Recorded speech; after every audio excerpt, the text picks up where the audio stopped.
So this Eugenia is one of gawin ko sana itong formal upright. So it happened na nangamatay ni mga sanga. So ang gawin ko dito is ano na lang, ilipat sa malaking kalalagyan.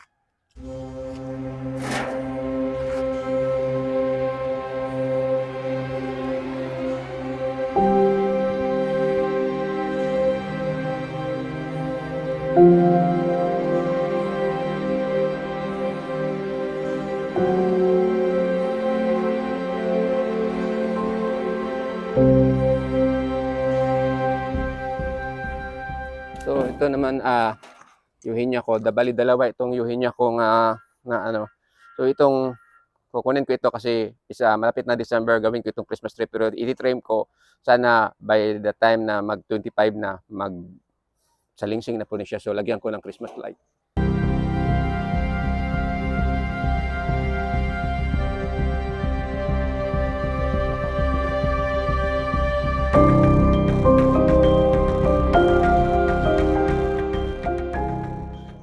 So, sana makarga pa ito.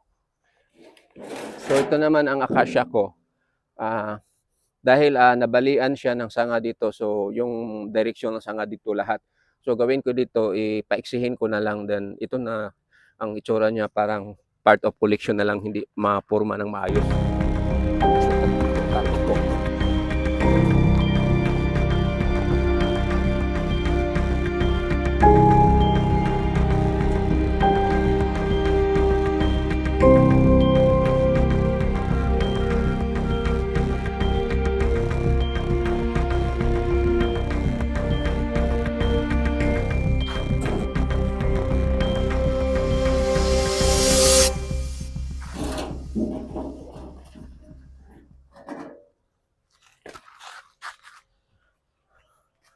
Just hope na itong bali 5 trabahuin ko ngayon is matapos ko ito, pero isisiguro ko itong gawin kong Christmas tree di sa Eugenia, itong formal upright. Then ito, lipat ko ito sa malaki na paso para mag-bloom ulit. So may puntahan pa ako dito sa kabila.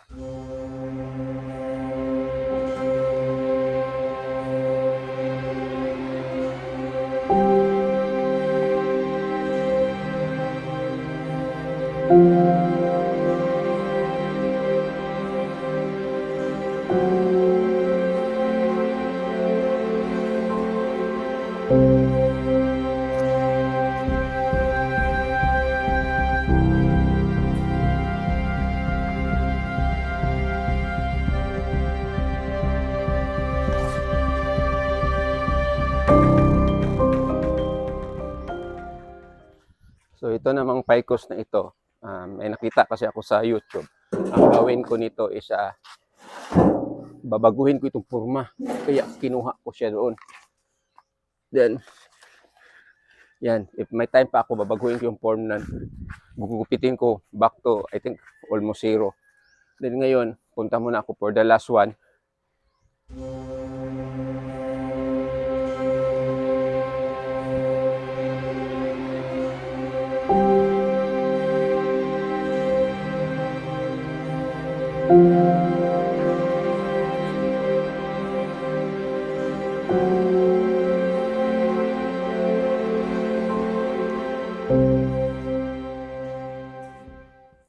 So ito ang sampalok ko.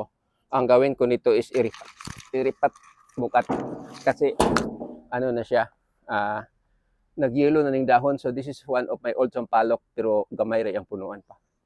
So pag diretso ako diyan mabali, masangit. So backing.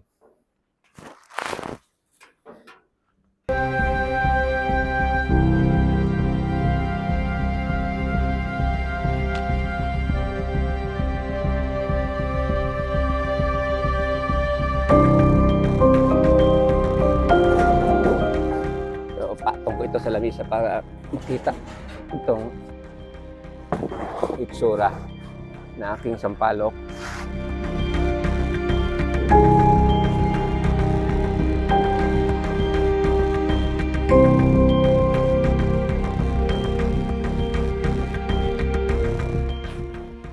So ito yung isa sa nagustuhan kong sampalok kasi itong miming gusto siya maglaro.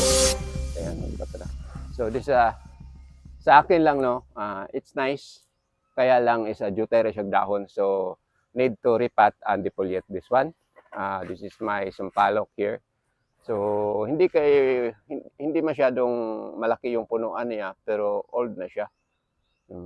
Then ang gawin ko dito is wala na sa form. So gugupitan ito tapos tanggalan ng dahon then i-repat ko. Then kailangan tayo ng bangkito. So na-mention ko na ito. This one, babaguhin ko itong form dito. So ito ikakat ko, paiksihin. So labay na. Then yung parang nasuhiran ako sa ibang mga artists isa ida-drop yung sanga yung parang maghagdan-hagdan, parang ladder ba. So ito ang gagawin ko nito. Then and this one is this Euhinia, dalawa lang Euhinia na ano ko is this Euhinia. Upo tayo para so this Euhinia here, makikita disa. Marami siyang sanga na matay. So maybe because of the maliit yung pot niya or paso. So ililipat ko ito sa saan ba ko? Yung sa acacia nga palanggana, yun ang lilipatan ko nito. Then pa-bloom ko ito. Sana magkaroon ako ng seedlings ito because this one of the rare Euhinia. And the other one here is matagal ko nang naisipan ito gawin kong Christmas tree. So nabigatan dito sa sanga. So i-form ko ito. I know na maglalabas din ito ng shoot, hindi pa aabot ng December Christmas tree, this Euhinia. Then dito naman sa kabila is my acacia. So makita ninyo there's a tuod here and also here. Nabali. So iwan kung sino nakabali. So yung form niya hindi na maganda. So ang gawin ko dito is i-drop ko ito ng maliit last para maging maiksi.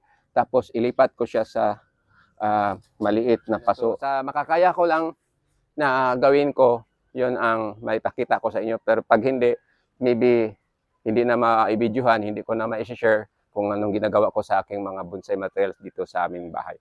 So ito palagi ang ginagawa ko araw-araw.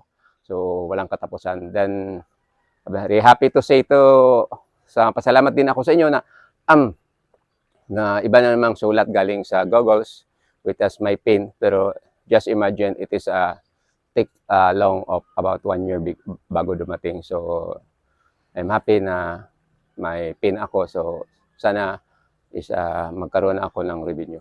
So patuloy na ako sa aking pagtatrabaho. So ito na ito ang uunahin ko itong gawin ko Christmas tree for this Christmas, may Euhinia. So sana magkaroon ito ng swerte for this Christmas because ang daming langgam na itim. Sabi nila pag may itim. So dito sa baba, pinupugaran ng mga langgam yung itim. So sabi nila pag may langgam na itim, maswerte daw yun. So sana magkaroon ako ng swerte with sa Euhinia. So bali ang nakolekta kong Euhinia is 1, 2, 3, 4, 5. Mga 5 variety of Euhinia. Then, yung malaki, tumitigil na ako sa paggawa. Then, ito lang ang nag-success pero it's very hard to grow this kind of Euhinia yung nasa harap ko ngayon. And, very nice ito for landscaping para ipurma-purma ba. Then, ang problema lang dito is dali na siya makaigo og mga aphids. So, ngayon, tinatalian ko ito para maging bumaba ba, gamay. So ang gawin ko nito is just trim it, kung makita magupit ninyo, lang. try to claro that one. So maraming langgam na itim. So sabi nila swerte daw yun. So dito, yung sa gitna, yung may tali, naglubon. So there's a tendency na mamatay pag hindi ko ito makuha. So tanggalin ko ng lahat. Ang gawin ko dito is lilinisan, then gupitan.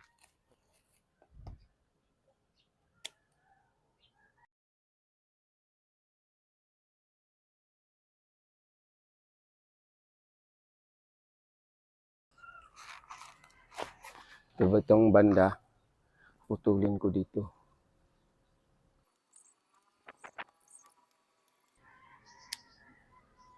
So, ang ginagawa ko sa paggupit is halimbawa nito. So, may dalawa siyang sanga.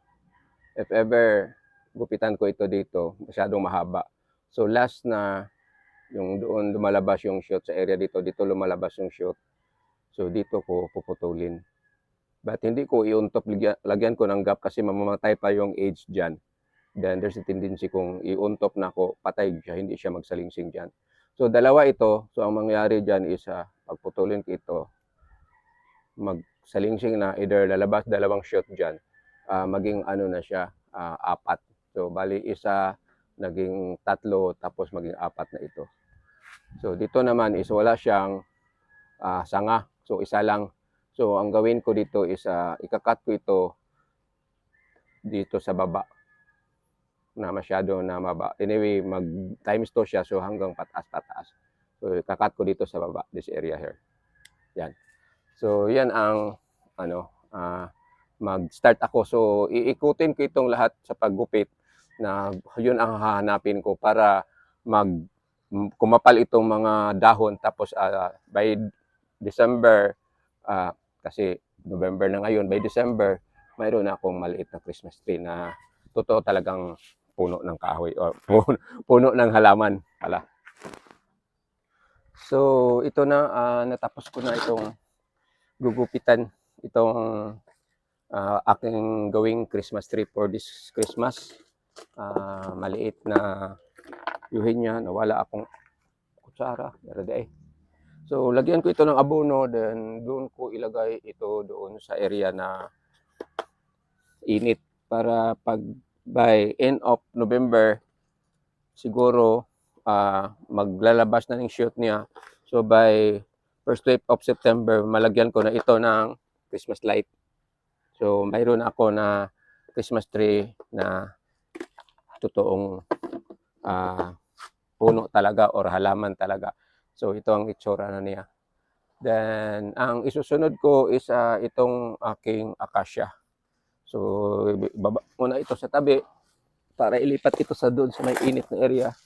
Then, isali ko na lang ito kahit na mataas ng video ko. So, this one.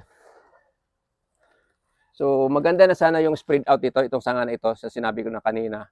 Diretso siya dito. So, ang nangyari is na putol. So, ang gawin ko dito, paiksiin ko na lang ito. Putulan dito. Putulan dito. Saan pa? Ito sana magsalingsing nila may unta. So, niyan na lang. So, ililipat ko ito na maganda na kaunti na paso. So, ito yung path na kuha ko, oval. So, tamang-tama yung direksyon niya.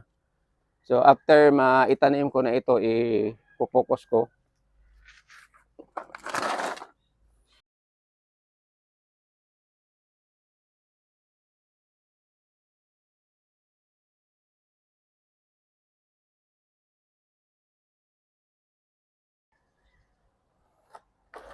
Ang problema is mangyari nito is it will turn to parang back to zero.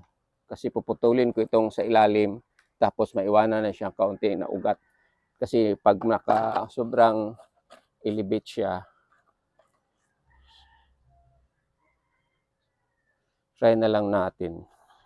Kasi pag putulin ko yan, baka mamatay. So, there's a tendency nga mamatay siya. So, for my own para siguro kasi ito ang malaki na kaunti ko na what they call acacia.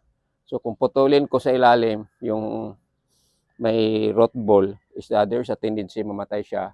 Pag mamatay siya, wala na ako acacia ang collection. So ito na lang ang saan akong tawid? Wala. Ay, naning kamuta mamaba atong video pagkahuman magsipong kawalan niya atong gamit.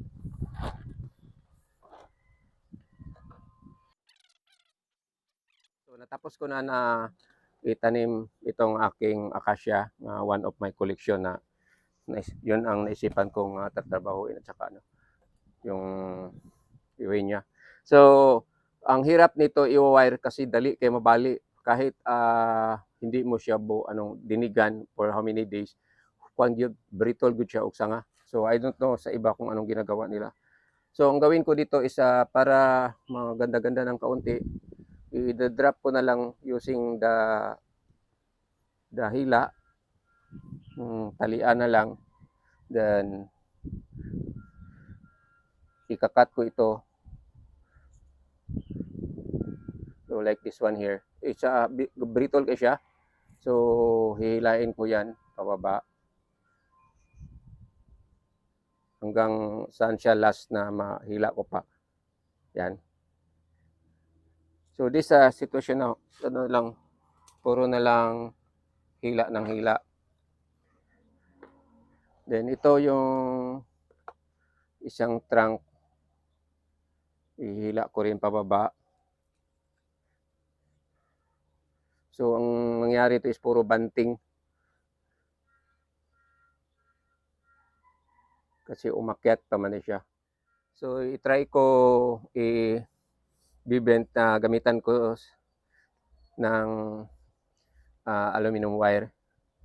So kaunti lang ang i-bend ko. If ever babali, wala na kang magagawa. Basta yung before nag-wire ako dito, ang daming nabali. So ngayon, kasi mahirap paghila lang tapos naka-straight yung sanga, pangit man tingnan. So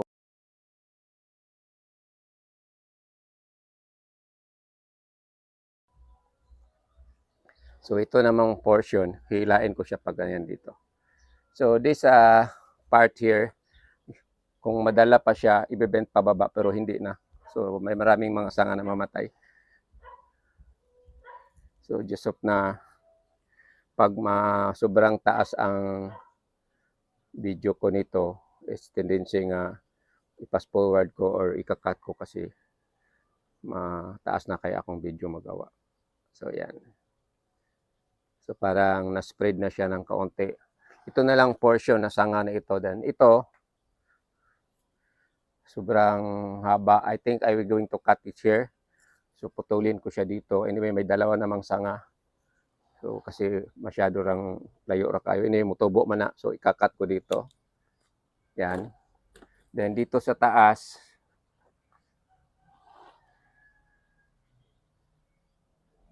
sobrang tangkad lang. So, mo spread up. Try ko muna ikakat dito na portion here para kung magsalingsing siya diri, mas better na. Mas maging maganda kasi hindi siya masyadong matangkad. Kasi pag ikakat ko dito sa baba, there's a tendency na baka walang salingsing lumabas. So, maproblema. If ever ko ito, paiksi ng paiksi kung pwede. So this is my front here, yung ang gamitin kong harap dyan, portion na yan. So tignan ko lang kung ano mangyari nito. So try ko, dito na lang ko ikakat. Bahala na, sacrifice. I'm going to cut it here. Yan. Then I'm going to take off all the leaves. Kasi kinakain na niyang uod eh. Pangitignan. Para bago na naman siya ulit.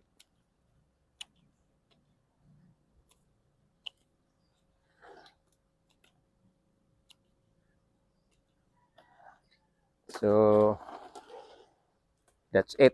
Ito na yung ano ko, what we call this acacia.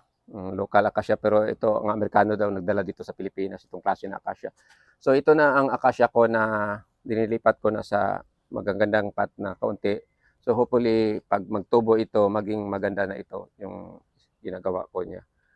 So ito lang ang masi-share ko sa inyo for this morning. Mahaba na yung video ko. Maraming salamat sa panonood. God bless you all. Have a nice morning at you. Bye-bye.